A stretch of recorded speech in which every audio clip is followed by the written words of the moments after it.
मित्रांनो, घराणेशाहीच्या राजकारणाला जर सगळ्यात जास्त विरोध जर कुठली पॉलिटिकल पार्टी करत असेल तर ती भाजप. भाजप जम्मू काश्मीरपासून ते तमिळनाडूपर्यंत या घराणेशाहीच्या राजकारणाला कडकडून विरोध करतं.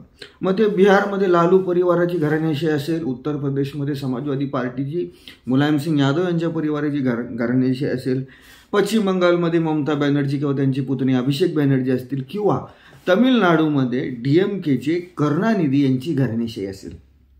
एवढे घराणेशाहीचे आरोप करत असताना काँग्रेस पार्टीवरती वारंवार घराणेशाहीचं आरोप करत असताना किंवा घराणेशाहीच्या राजकारणाला आम्ही अजिबात खपून घेत नाही असं वारंवार भाजपचे नेते सांगत असतात. पण वस्तुस्थिती अत्यंत वेगळी आहे. भारतीय जनता पार्टीचे आरोप दुसऱ्या पॉलिटिकल पार्टींवरती घराणेशाहीचे करते, पण भाजपसुद्धा या घराणेशाहीच्या राजकारणापासून स्वतःला वंचित ठेवण्यामध्ये अपयशी झाले.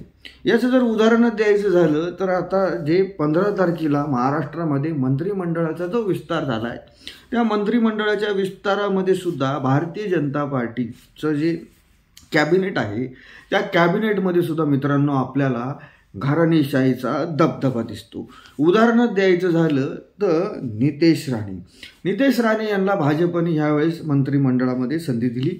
भारतीय जनता पार्टीचा एक फायर ब्रँड आणि एक हिंदुत्वाचा चेहरा म्हणून नितेश राणे यांनी अलीकडं महाराष्ट्राच्या राजकारणामध्ये आपली ओळख निर्माण केली. नितेश राणे यांचे घराणेशाही जर बघितलं तर नितेश राणे स्वतः कणकवली विधानसभा मतदारसंघामधून 4थ्यांदा विधानसभेवरती निवडून आलेत.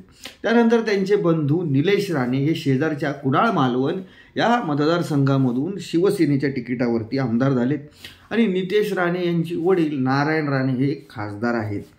त्यानंतर जर आपण बघितलं तर भारतीय जनता पार्टीमधलं आणखी एक महत्त्वाचं नाव म्हणजे राधाकृष्ण विखे पाटील. राधाकृष्ण विखे पाटील हे नगर जिल्ह्यातल्या शिर्डी ह्या विधानसभा मतदारसंघाचं प्रतिनिधित्व करतात.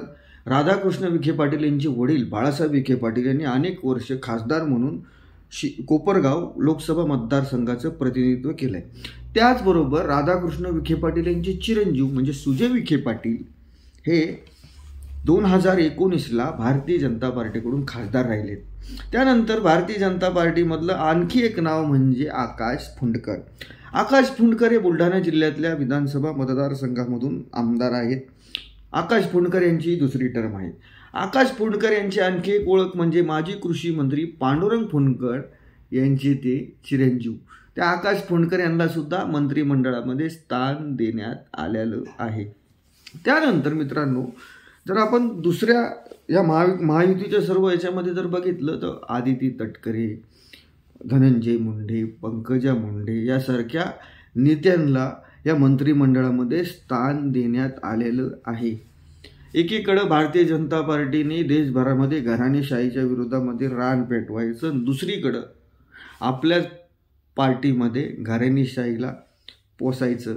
पण यामध्ये भाजपची सुद्धा चूक नाही आहे, कारण आताचं राजकारण असं झालं आहे आणि इलेक्टिव्ह मेरिटचा जर विचार केला, जर निवडणुकीच्या राजकारणात जर विचार केला तर मित्रांनो अशा पद्धतीच्या जे प्रस्थापित घराणे असतात त्या लोकांना संधी ही देणं ही राजकीय पक्षांची अडचण झालेली आहे आणि याला भाजपसुद्धा काही वंचित नाही आहे.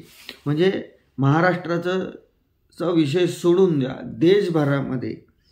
देशभरामध्ये जर आपण बघितलं तर भारतीय जनता पार्टीचे अनेक नेते आणि अनेक त्यांचे चिरंजीव हे वेगवेगळ्या राजकीय पदावरती आहेत. त्यामध्ये जर आपण बघितलं तर जे संरक्षण मंत्री राजनाथ सिंग यांचे चिरंजीव पंकज सिंग असतील हे सुद्धा आमदार आहेत. त्यानंतर राजस्थानच्या माजी मुख्यमंत्री वसुंधरा राजे सिंधिया यांचे चिरंजीवसुद्धा खासदार आहेत. त्यामुळं भाजप जरी दुसऱ्यांवरती आरोप करत असलं घराणेशाहीचा, पण वस्तुस्थिती अशी आहे की भाजपला सुद्धा या घराणेशाहीच्या राजकारणाची कीड लागलेली आहे.